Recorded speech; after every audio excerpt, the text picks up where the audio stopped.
I am Shalini Singh and welcome to my channel. आज हम पढ़ेंगे क्लास 11th की होम साइंस का 4th चैप्टर जिसका नाम है मैनेजमेंट ऑफ रिसोर्सेज। तो सबसे पहले ये हम जान लेते हैं कि रिसोर्सेज होते क्या हैं। देखो, वो सारी चीजें जो हमारे काम आती हैं किसी न किसी तरह से, उनको हम रिसोर्स बोल सकते हैं। ठीक है, अब रिसोर्स को कितने भागों में बांटा गया है वो हम यहाँ देखेंगे। तो सबसे पहले human and non human resources. Resources को ह्यूमन और नॉन ह्यूमन में बांटा गया है। उसके बाद रिसोर्सेज को इंडिविजुअल और शेयर रिसोर्सेज में भी बांटा जा सकता है। फिर नेचुरल और कम्युनिटी रिसोर्सेज में भी रिसोर्सेज को बांटा जा सकता है। तो ये 3 तरीके हैं, इन तीनों तरीके से रिसोर्सेज को क्लासिफाई किया जा सकता है। ठीक है, तो सबसे पहले बात करते हैं ह्यूमन और नॉन ह्यूमन रिसोर्सेज की। कौन कौन से ऐसे रिसोर्सेज होते हैं जो ह्यूमन होते हैं, कौन कौन से ऐसे होते हैं जो नॉन ह्यूमन होते हैं। देखो, ह्यूमन रिसोर्सेज वो होते हैं जो किसी इंडिविजुअल के अंदर होते हैं, जिन रिसोर्सेज को ट्रेनिंग के थ्रू डेवलप किया जा सकता है, इंप्रूव किया जा सकता है, वो रिसोर्सेज ह्यूमन रिसोर्सेज कहलाते हैं। ठीक है, तो ह्यूमन रिसोर्सेज में सबसे पहला है तुम्हारा नॉलेज। हर पर्सन के पास उसकी खुद की नॉलेज होती है, तो इसको हम ह्यूमन रिसोर्सेज के अंदर मानते हैं।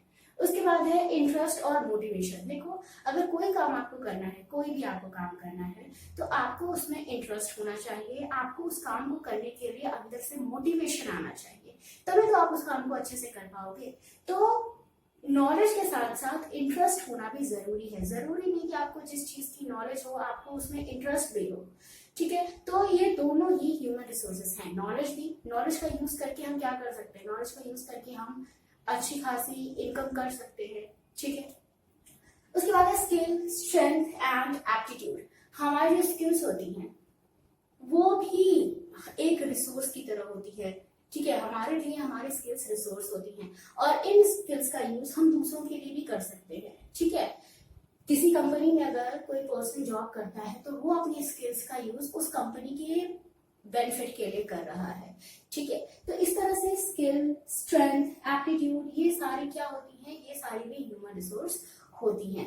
उसके बाद है टाइम। टाइम को भी ह्यूमन रिसोर्स के अंदर रखा गया है। अब आप बोलोगे कि मैम टाइम ह्यूमन के अंदर कहाँ होता है। देखो, टाइम हमारे अंदर नहीं होता, लेकिन टाइम को हम कैसे यूज करते हैं वो हमारे पास, हमारे ऊपर ही डिपेंड होता है। हर किसी को 24 घंटे ही मिलते हैं दिन के, लेकिन आप उसको यूज किस तरीके से करते हो ये आप पे डिपेंड करता है। ठीक है, तो इस तरह से टाइम को हम ह्यूमन रिसोर्स में कंसीडर करते हैं, इसको नॉन ह्यूमन में मत कंसीडर करना। ठीक है, ये एक ह्यूमन रिसोर्स है। उसके बाद है एनर्जी। एनर्जी भी देखो हर पर्सन के पास अलग अलग होती है। एनर्जी डिपेंड करती है हमारे फिजिकल एक्टिविटी पे कि हम कितनी फिजिकल एक्टिविटी कर रहे हैं, हमारा हेल्थ कैसी है। तो इन सब का असर हमारी एनर्जी के लेवल पे पड़ता है। तो अगर हम एनर्जेटिक नहीं होंगे तो फिर हम कुछ भी अच्छा नहीं कर पाएंगे, कुछ भी अचीव नहीं कर पाएंगे, किसी दूसरे के लिए कुछ अच्छा नहीं कर पाएंगे। तो इस तरह से हमने देखा कि ह्यूमन रिसोर्सेज के अंदर कौन कौन से आते हैं। उसके बाद बात करते हैं नॉन ह्यूमन रिसोर्सेज की, मतलब ऐसे रिसोर्सेज जो ह्यूमन नहीं है। तो उसमें सबसे पहला है मनी। ठीक है, मनी सबको एक जैसा नहीं मिलता, सबको अलग अलग मनी मिलता है। ठीक है, और आपको जो मनी आपके पास है आपको उसी में काम करना है। ठीक है, तो इस तरह से मनी नॉन ह्यूमन रिसोर्स है। उसके बाद मटेरियल रिसोर्सेज, जितने भी मटेरियलिस्टिक चीजें हैं आसपास वो सारे नॉन ह्यूमन रिसोर्स में आप कंसीडर करोगे। ठीक है, उसके बाद है तुम्हारे इंडिविजुअल और शेयर रिसोर्सेज। देखो, इंडिविजुअल रिसोर्सेज वो होते हैं जो किसी एक के काम में आए, जो इंसान अपने पर्सनल यूज के लिए चीज यूज करता है, वही होते हैं इंडिविजुअल रिसोर्सेज। मतलब ऐसे रिसोर्सेज जिसका यूज हम अपने खुद के लिए करते हैं। ठीक है, जैसे हमारी स्किल्स हो गई। अगर हम अपनी स्किल्स को दूसरों के लिए नहीं यूज कर रहे हैं, किसी कंपनी के लिए नहीं यूज कर रहे हैं, सिर्फ अपने लिए यूज कर रहे हैं, तो वो इंडिविजुअल रिसोर्स में आ गई। ठीक है, हमारे क्लोथ्स हो गए, हमारा बैग हो गया, ये सब क्या है, ये सब इंडिविजुअल रिसोर्सेज हैं। ये सब हम सिर्फ अपने लिए यूज कर रहे हैं, किसी दूसरे के लिए यूज नहीं कर रहे हैं। उसके बाद शेयर रिसोर्सेज क्या होते हैं। शेयर रिसोर्सेज वो होते हैं जो दूसरों के लिए होते हैं, जो सोसाइटी के लिए होते हैं, कम्युनिटी के लिए होते हैं, किसी एक के वो नहीं होते। जैसे तुम्हारा जो जितने भी नेचुरल रिसोर्सेज हैं, पानी, हवा, ये सब क्या है, ये सब शेयर रिसोर्स ही है, किसी एक के लिए नहीं है। ये पार्क हो गया, हॉस्पिटल हो गया, ये सब भी शेयर रिसोर्सेज के अंदर ही आते हैं।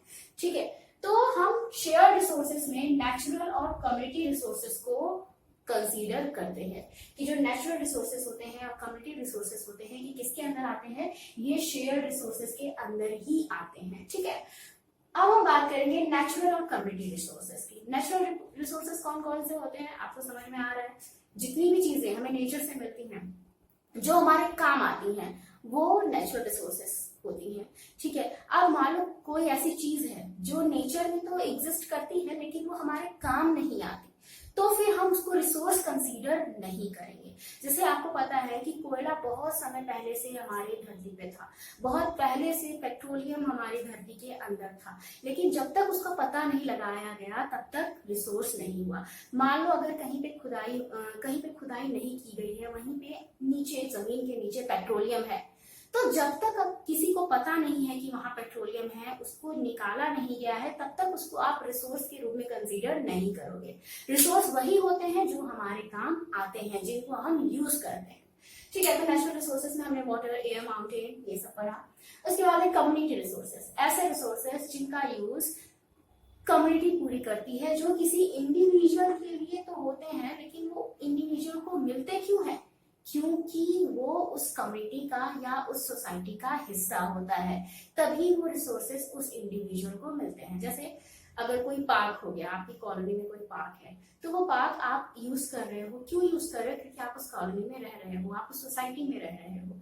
ठीक है, तो इस तरह से ये जो कम्युनिटी रिसोर्सेस होते हैं ये उन लोगों के लिए होते हैं, उन इंडिविजुअल्स के लिए होते हैं जो उस सोसाइटी में या उस कम्युनिटी में रह रहा होता है। अब ये जो कम्युनिटी रिसोर्सेस है ना, ये जनरली गवर्नमेंट द्वारा प्रोवाइड किए जाते हैं। जनरली किसके द्वारा प्रोवाइड किए जाते हैं, गवर्नमेंट द्वारा प्रोवाइड किए जाते हैं। अब ये कम्युनिटी रिसोर्सेस ह्यूमन भी हो सकते हैं, नॉन ह्यूमन भी हो सकते हैं। ह्यूमन नॉन ह्यूमन के बारे में आपने ऑलरेडी पढ़ा, तो ये जो कम्युनिटी रिसोर्सेस है ना, ये ह्यूमन भी हो सकते हैं, नॉन ह्यूमन भी हो सकते हैं। ह्यूमन कैसे हो सकते हैं, मान लो अगर आपके पास कोई हॉस्पिटल खुला है, ठीक है, वहां पे जो डॉक्टर्स हैं वो डॉक्टर्स क्या है, वो ह्यूमन रिसोर्स ही तो हैं।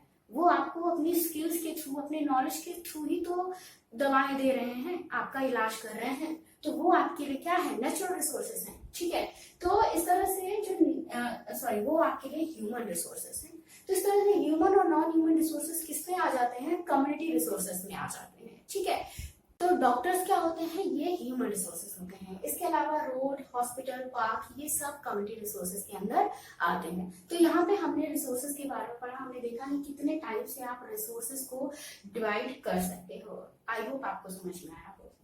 अब हम पढ़ेंगे कैरेक्टरिस्टिक्स ऑफ रिसोर्सेस। रिसोर्सेस की क्या क्या विशेषताएं होनी चाहिए। तो देखो, सबसे पहला है यूटिलिटी।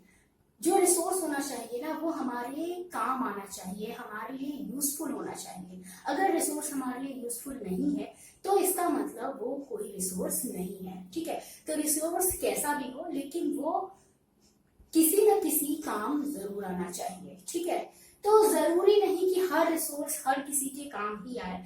हो सकता है जिस रिसोर्स को आप वेस्ट मान रहे हो किसी और के लिए वो काम आ जाए।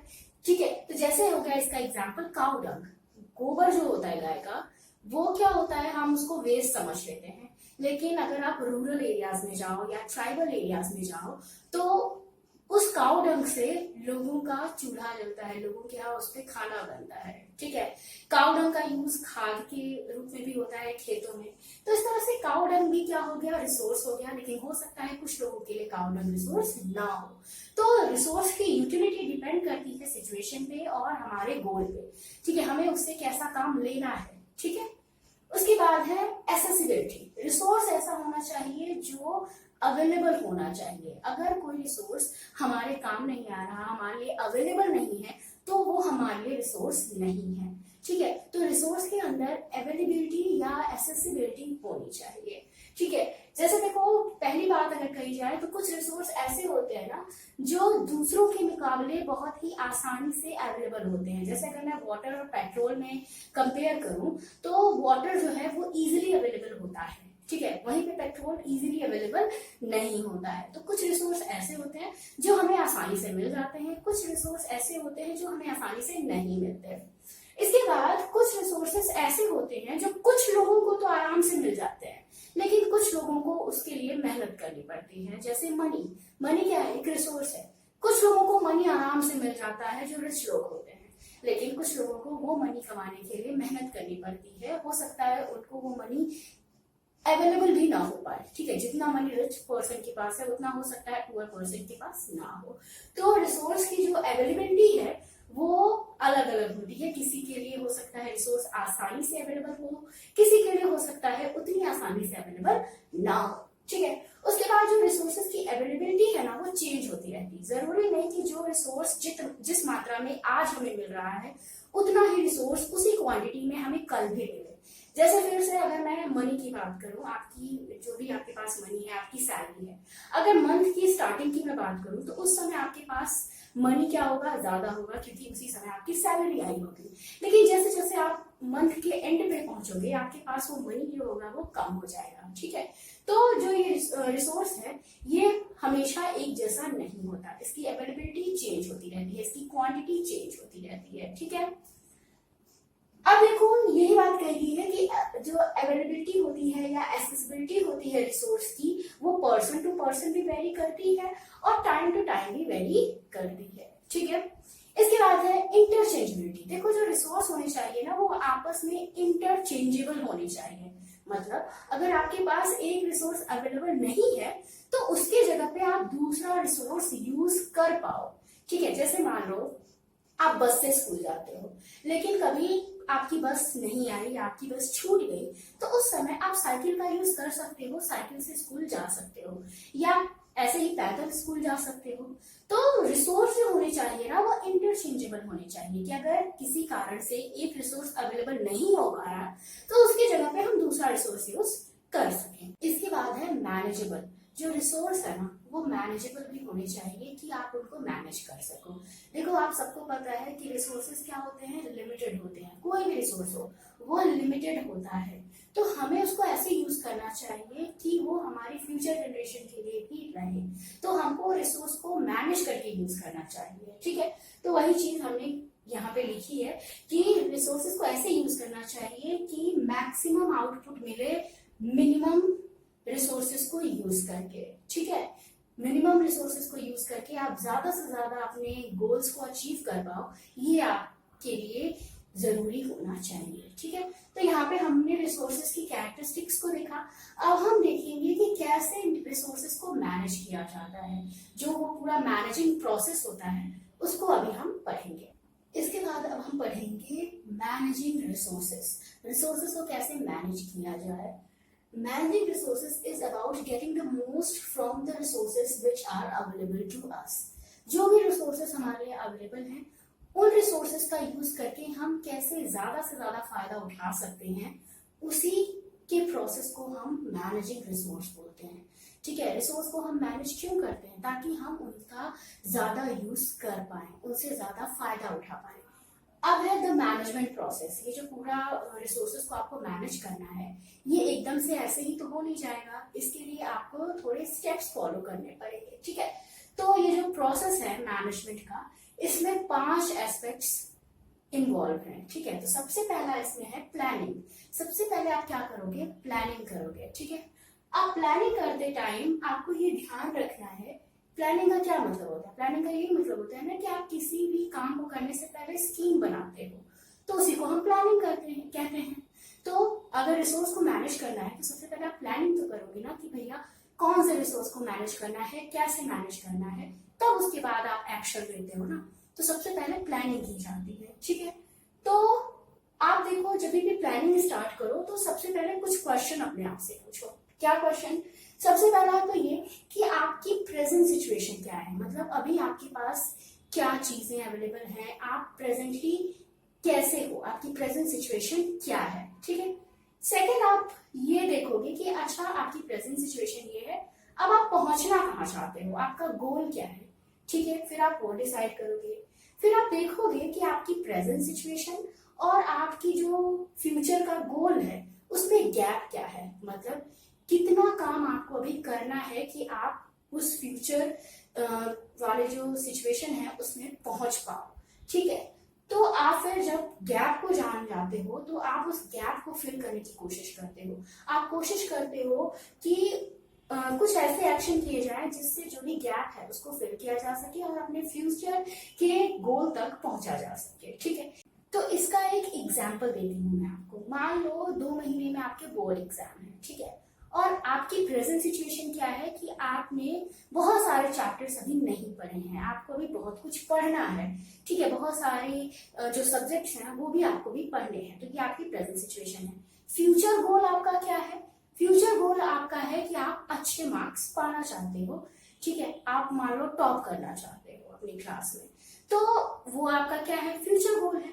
गैप क्या हुआ? गैप हुआ वो सारा सब्जेक्ट, वो सारे टॉपिक्स जो आपको पढ़ने हैं। ठीक है, अब आप देखोगे कि आप कैसे क्या करके उस गोल तक पहुंच सकते हो। गोल जो आपका है टॉप करने का या अच्छे मार्क्स लाने का, आप उस तक कैसे पहुंच सकते हो? तो आप क्या करोगे? आप कुछ चीजों को प्रायोरिटाइज करोगे। ठीक है, मतलब किन किन चीजों को आपको प्रायोरिटी देनी है आप ये देखोगे। आप बाहर जाना, दोस्तों से मिलना थोड़ा कम करोगे। ठीक है, आप टीवी देखना कम करोगे। तो इस तरह से बहुत सारी चीजें हैं जो आप करोगे ताकि वो गैप को आप क्या कर पाओ? भर पाओ। ठीक है, तो इस तरह से हम क्या करते हैं, कुछ क्वेश्चन पूछते हैं, उसके बाद हम प्लानिंग करते हैं। अब प्लानिंग में आप क्या करते हो? प्लानिंग के कुछ स्टेप्स यहाँ पे बताए गए हैं। सबसे पहले आप प्रॉब्लम को समझते हो कि अच्छा क्या सिचुएशन है, क्या प्रॉब्लम है। ठीक है, आप पहले उसको पहचानते हो, तभी तो आप कुछ प्लानिंग करोगे। जब आपको सिचुएशन का ही पता नहीं होगा, प्रॉब्लम का ही नहीं पता होगा, तब आप कैसे प्लान करोगे? तो सबसे पहले आप समस्या जानते हो कि अच्छा क्या प्रॉब्लम है। फिर आप डिफरेंट अल्टरनेटिव्स को देखते हो कि अच्छा क्या क्या सोल्यूशंस अवेलेबल हो सकते हैं। उन सारे सोल्यूशंस पे आप ध्यान देते हो। ठीक है, उसके बाद आप जो ये सारे सोल्यूशंस होते हैं, जो सारे अल्टरनेटिव्स होते हैं, सारे विकल्प होते हैं, इनमें से किसी एक विकल्प को चुनते हो, क्योंकि आप सारे सोल्यूशंस तो काम मिला नहीं सकते। तो आप किसी एक सोल्यूशन को जो आपको लगता है कि अच्छा होगा, आप उसको क्या कर लोगे?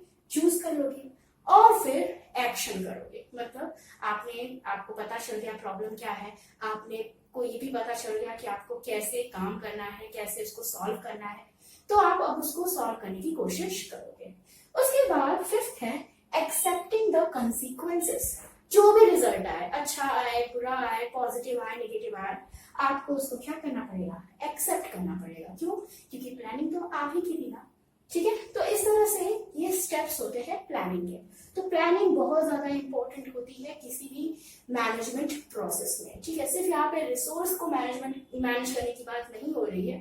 कोई भी मैनेजमेंट प्रोसेस हो, कोई भी, आप वहां पे सबसे पहला स्टेप क्या होता है, क्या करते हो? प्लानिंग ही करते हो। ठीक है, और प्लानिंग करते टाइम ये 4 क्वेश्चन आप अपने आप से पूछते हो। उसके बाद ये जब 4 क्वेश्चन आप पूछ लेते हो, आपको सारी सिचुएशन का पता चल जाता है, तब आप ये स्टेप्स फॉलो करते हो। ठीक है, स्टेप्स में आप सबसे पहले सिचुएशन पता करते हो। ठीक है, फिर आप देखते हो कौन कौन से ऑप्शंस मेरे पास अवेलेबल हैं, कैसे मैं इस प्रॉब्लम को सॉल्व कर सकता हूँ। उन सब ऑप्शंस में से किसी एक को आप चुनते हो, फिर उस पर वर्क करते हो, फिर जो भी रिजल्ट आए आप उसको खुशी खुशी एक्सेप्ट करते हो। ठीक है, तो यहाँ पे हमने बात की प्लानिंग की। अब हमने प्लानिंग के बारे में पढ़ लिया, अब हम पढ़ेंगे ऑर्गेनाइजिंग।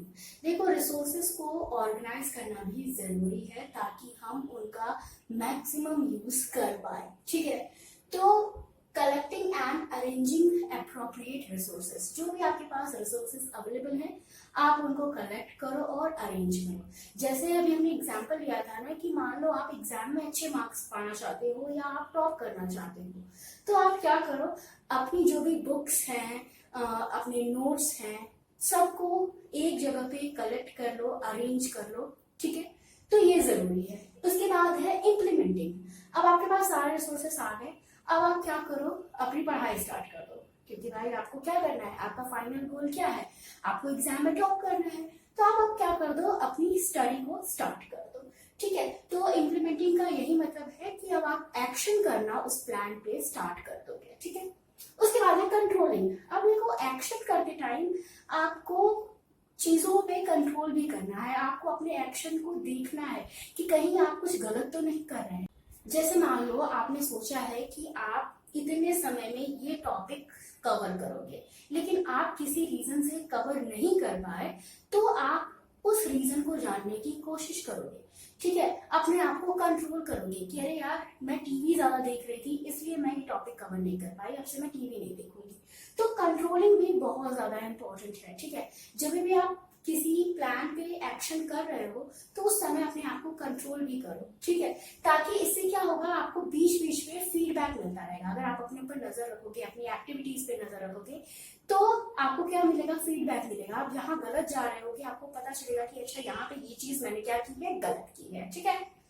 तो यहाँ पे ये हो गया। फिर है इवेल्युएशन, ये फाइनल स्टेज है। मैनेजमेंट का फाइनल स्टेज होता है इवेल्युएशन। यहाँ पे आप क्या करते हो, आपने पूरा एक्शन कर लिया, आपने सब कुछ, आपका काम हो गया। अब आपका जो भी रिजल्ट आया है आप उसको इवेल्युएट करोगे। अच्छा आया है तो भी उसको इवेल्युएट करोगे कि क्या रीजन थी, क्या मेरी स्ट्रेंथ थी जिसकी वजह से अच्छा रिजल्ट आया। आप उसको एक जगह पे नोट डाउन करोगे ताकि इन फ्यूचर अगर आपको कोई प्लान बनाना हो या कोई एक्टिविटी करनी हो, कोई गोल डिसाइड करना हो, तो फिर आपकी ये जो स्ट्रेंथ है आपकी काम है। अगर आप किसी कारण से फेल हो गए, अपने गोल को अचीव नहीं कर पाए, तो आप वो चीजें भी लिखोगे कि कहाँ कहाँ मेरी वीकनेस थी, जहाँ पे जिसकी वजह से मैं उन गोल्स को अचीव नहीं कर पाया, और फ्यूचर में फिर आप उन गलतियों को नहीं करोगे, ठीक है। तो यही चीज है। मान लो अगर आपके एग्जाम का ही एग्जाम्पल दिया जाए, तो मान लो आपका क्या मकसद था कि आपको अच्छे मार्क्स पाने थे, आपको टॉप करना था, लेकिन आप टॉप नहीं कर पाए, आप उतने अच्छे मार्क्स नहीं पा पाए जितना आप पाना चाहते थे, ठीक है। तो आप क्या करोगे, आप अपने आप को इवेल्युएट करोगे, आप देखोगे कि कहाँ मेरे से कमी रह गई, ठीक है। फिर नेक्स्ट बार जब भी आपको एग्जाम देना होगा तो आप वैसी गलती नहीं करोगे, ठीक है। या फिर ये भी कह सकते हो, मान लो आपने एक सब्जेक्ट का पेपर लिया, घर आके आप अपना क्वेश्चन पेपर चेक कर रहे हो, आपको पता चला कि अच्छा ये मैंने गलतियां की, तो आप वहीं से सीख लेके जब भी अगले सब्जेक्ट का पेपर होगा तब उसमें वो गलतियां नहीं करोगे जो आपने इस वाले सब्जेक्ट में की थी, ठीक है। तो इवेल्युएशन बहुत ज्यादा इंपॉर्टेंट है, ठीक है। यहाँ पे हम क्या करते हैं, जो भी हमारा रिजल्ट आया होता है पॉजिटिव नेगेटिव, उसको हम नोट करते हैं और उसकी हेल्प लेते हैं फ्यूचर में, ठीक है। फ्यूचर में जब भी हमें कोई गोल अचीव करना होगा तो हम इन्हीं जो चीजें हमने लिखी हैं इन्हीं की हेल्प लेंगे, ठीक है। एग्जाम्पल मैंने बता दिया। तो ये थे कुछ प्रोसेस, मैनेजमेंट प्रोसेस जो किए जाते हैं, ठीक है। अब जरूरी नहीं कि ये पूरा प्रोसेस सिर्फ रिसोर्स को मैनेज करने में है। कोई भी चीज आप जब मैनेज कर रहे हो, कोई भी काम कर रहे हो, तो वहां पे ये प्रोसेसेस आपको फॉलो करने हैं, ठीक है। तो इसी के साथ हमारा ये चैप्टर कंप्लीट होता है। आई होप जो भी हमने आज पढ़ा वो सब आपको समझ में आया हो। वीडियो अच्छा लगा हो तो लाइक कर देना, शेयर कर देना और चैनल को सब्सक्राइब कर देना। और अगर कोई डाउट हो तो कमेंट सेक्शन में पूछ ले लेना। Thank you for watching.